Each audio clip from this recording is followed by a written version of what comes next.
आज इंसाफ का एक और कत्ल कर दिया गया। इमरान खान साहब को तोशाखाना 2 के केस में भी सज़ा सुना दी गई है। पहले देखें हुआ क्या है, इसकी टाइमलाइन देख लें आप। इमरान खान साहब की जो वकला की टीम है उन्हें इन्फॉर्म किया जाता है रात को 8 बजे कि सुबह जनाब तोशाखाना वाला केस लगेगा। बार बार ये केस इससे पहले लगता रहा, कैंसिल होता रहा, तो कन्फर्मेशन थी नहीं, लेकिन रात को कन्फर्म किया जाता जी सुबह केस लगेगा, आप फटाफट पहुँच जाए। अब वकला जो है वो लाहौर में मौजूद है, कोई कहीं मौजूद है, तो सब लोग भागम दौड़ जो है वो कुछ भी करके, धुंध बहुत ज़्यादा थी, इसके बावजूद इस्लामाबाद पहुंच गए। फैमिली को अंदर नहीं जाने दिया गया और मखसूस लोगों को अंदर ले जाया गया।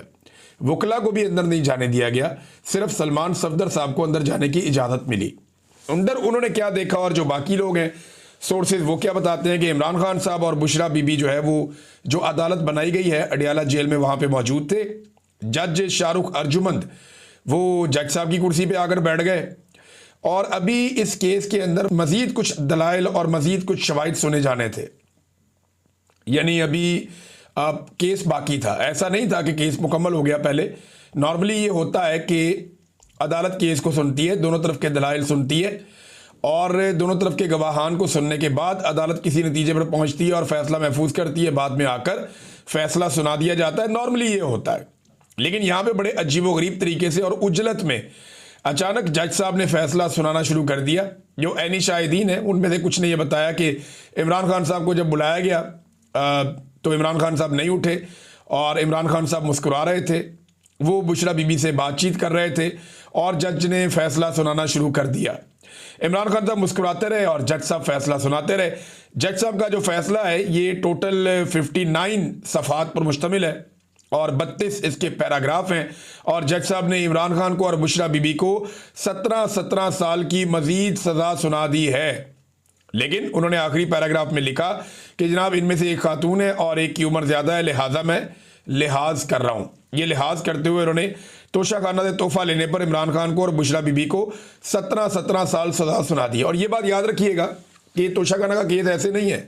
पहले तो आप ये देख लें कि सज़ा सुनाई और उसके बाद इमरान खान साहब के साथ मैन हैंडलिंग की गई उनकी अहलिया के साथ, और ये बात इमरान खान साहब की बहनों ने जो इन्फॉर्मेशन बाहर आई उसकी बुनियाद पर कहा कि उन्हें बाकायदा धकेला गया। वहाँ पे जेल के अंदर पुलिस की भारी नफरी वहाँ पे मौजूद थी और सलमान सफदर साहब को भी मैन हैंडल किया गया, उन्हें भी खींचातानी की गई ताकि इमरान खान साहब को ज़्यादा पैगाम दे ना सकें। इमरान खान साहब ने जो पैगाम भिजवाया उनकी बहन की ज़ुबानी वो क्या है ये मैं आपको पहले बता देता हूँ, फिर बाकी चीज़ें मैं आपके सामने रखता हूँ। अलीमा खानम कहती हैं कि आज मैं आपको बताना चाहती हूँ कि जैसे सलमान सफदर ने रात को हमें फ़ोन किया, धुंध थी, मैं यहाँ थी, बहनें लाहौर में थी, कज़न भी लाहौर में थे, तो जनाब ये बड़ी मुश्किल से वहाँ पे पहुँचे। और मीडिया को तो इस बात का इल्म है, लेकिन हम अपने नाजरीन को ये बताना चाहते हैं कि यहाँ नाका लगाया हुआ था, अंदर जाने नहीं दिया, और पिंडी की तरफ से तकरीबन 1 किलोमीटर पहले एक और नाका लगाया गया था और गोरखपुर की तरफ भी तकरीबन 1 किलोमीटर पहले नाका लगाया हुआ था और ये इस मकाम पर भी नाका लगा हुआ है जहां इस वक्त हम खड़े हुए हैं।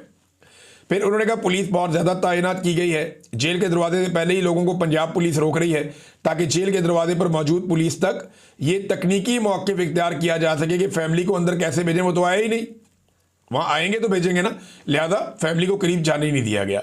फिर उन्होंने कहा जनाब कि हमें दोनों तरफ से घेर कर रोक लिया गया और ये कहा गया कि आज प्रोसिक्यूशन की जानिब से यानी सरकार की जानिब से रिबटल आएगा, उनकी जानिब से आज जवाब जमा करवाया जाएगा और सज़ा के बारे में फ़ैसला शायद बाद में सुनाया जाए। फैसला बाद में आएगा, आज सिर्फ सरकार की बारी थी, प्रोसिक्यूशन की बारी थी। अच्छा, हमें यह भी जल्दी थी कि कहीं पे ये ना हो जाए कि अलकादर का केस लग जाए वहाँ पे हाई कोर्ट में। डोगर साहब 1 साल से ये केस नहीं सुन रहे, ये भी उन्होंने कहा। बहरहाल उन्होंने कहा जो सलमान सफदर के साथ हुआ वो पूरी तरह वाज़ेह नहीं हो सका।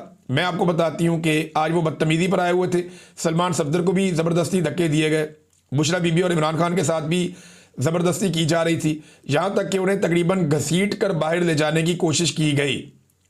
इस घबराहट की वजह यह थी कि कहीं सलमान सफदर की इमरान खान से कोई तफसीली गुफ्तगू ना हो जाए, इसीलिए अंदर जाते ही फ़ौरन सज़ा सुना दी गई। इमरान खान को पूरी बात सुनने का मौका भी नहीं दिया गया, सज़ा सुनाकर जज उठकर चले गए। इसके बावजूद इमरान खान ने चंद पैगाम भिजवाए हैं और हमें वो पैगाम मिल गए हैं। सबसे पहले इमरान खान ने कहा कि उन्हें इस बात का बहुत ज़्यादा दुख है कि उनकी बहनों और दीगर ख़वातीन के साथ जेल के बाहर जो सलूक हो रहा है, उन्होंने कहा काश हम सलमान सफदर के ज़रिए ये पैगाम अंदर भिजवा सकते कि आप हमारी फ़िक्र ना करें, कोई बात नहीं है, मजबूती के साथ खड़े हैं और आप भी मजबूती के साथ खड़े हैं, ख़वातीन भी खड़ी होती हैं, कोई खौफज़दा नहीं है। फिर इमरान खान ने बताया कि जिस तरह यास्मीन, इमरान खान साहब ने जो जेल में कहा, उन्होंने कहा जी यास्मीन राशिद और मारंग बलोच के साथ जुल्म किया जा रहा है, जिस तरह बुशरा बीबी के साथ तन्हाई में सलूक किया जा रहा है, कहते तन्हाई में डाला हुआ है, इस पर भी उन्होंने ख़वातीन के हवाले से बात की। फिर उन्होंने अपना और बुशरा बीबी की सूरत हाल बयान करते हुए कहा कि उन्हें तन्हाई में रखकर शदीद ज़हनी अजियत दी जा रही है और इन दोनों के पास टीवी भी नहीं है जेल में। हालांकि जो शख्स जेल में जा चुका होता है वो जानता है कि जब कुछ करने को ना हो तो उसके पास कुरान पाक और किताबें मौजूद होती हैं, लेकिन इमरान खान साहब को जो है वो किताबें भी नहीं दी जा रही। पूरी जेल के बाद टेलीविज़न देखने की सहूलत है, लेकिन इमरान खान को और बुशरा बीबी को ये सहूलत मैसर नहीं है।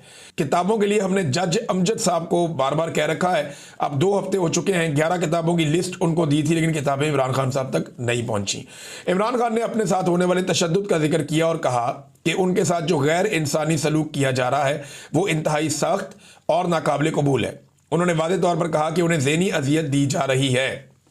फिर उन्होंने तस्वीर के बारे में जिक्र किया जो इमरान खान साहब की इससे पहले वाली थी, उस पर उन्होंने बात की। लेकिन इमरान खान ने पाकिस्तान में कानून की हुक्मरानी और इंसाफ के निज़ाम पर बात की। उन्होंने कहा कि इस वक्त जो जजेस हक के लिए खड़े हो गए हैं वो पाकिस्तान के हीरोज़ हैं। याद रखें, तारीख में एक बाब 2007 में भी गुजरा था जब डिक्टेटर के साथ बहुत सारे जजेस खड़े हो गए थे जिन्हें पीसीओ जजेस कहा जाता था, जबकि जो जजेस उस डिक्टेटर के खिलाफ खड़े हुए थे उन्हें हीरोज़ माना जाता था और आज तक उन्हें हीरो ही समझा जाता है। आज भी वो जजेस जो इस निज़ाम के खिलाफ खड़े हैं, जिसे ये लोग दफन कर रहे हैं, और जो कानून की हुक्मरानी के लिए डटे हुए हैं जो जजेस, इमरान खान के मुताबिक वो पाकिस्तान के हीरोज़ हैं। और ये पीसीओ जजेस हैं जो हुक्मरानों के अहकामात पर फैसले लिख कर दे रहे हैं, जैसे कि आज जज ने लिख कर दिया। वही पीसीओ जजेस हैं। कौम को ज़मीर वाले जजेस और बेज़मीर जजेस में फ़र्क करना होगा, क्योंकि इस वक्त पाकिस्तान में जुल्म का निज़ाम का साथ देने वाले यही पीसीओ जजेस हैं। यानी इन जजेस को उन्होंने एक मरतबा फिर पीसीओ जजेस करार दिया।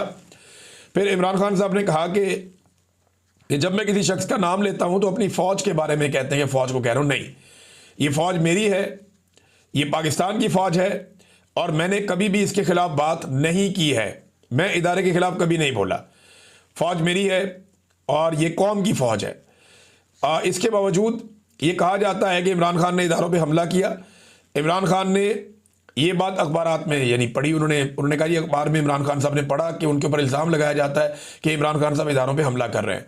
तो इमरान खान साहब ने दोबारा कहा कि ये मेरी फ़ौज है, मैं एक बार फिर दोहरा रही हूँ, ये पाकिस्तान की फ़ौज है और मैंने इसके ख़िलाफ़ आज तक कोई बात नहीं की। ये इमरान खान ने